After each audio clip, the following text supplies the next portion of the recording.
నా పేరు వసంతరావు అండి. తిను నా భార్య విజయమేరి. మాకు పెళ్ళైనప్పటి నుంచి కూడా మా అమ్మగారికి రక్తస్రావంతో బాధపడుతూ ఉంటుంది. అయితే తను ఆరాధన ఛానల్లో ఇసాకయ్య గారి ప్రార్థన చూసి గుంటూరు తైలాభిషేకానికి వెళ్ళి అక్కడ తైలాభిషేక ఆరాధనలో పాల్గొని తైలంను తలపైన ప్రతిష్ఠించుకొని తను స్వస్థత పొందింది.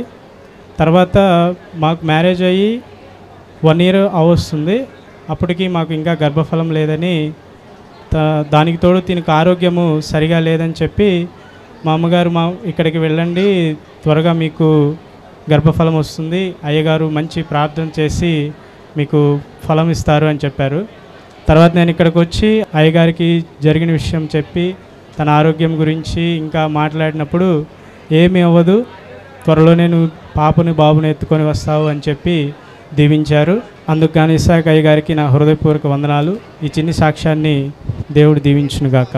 ఆమేన్.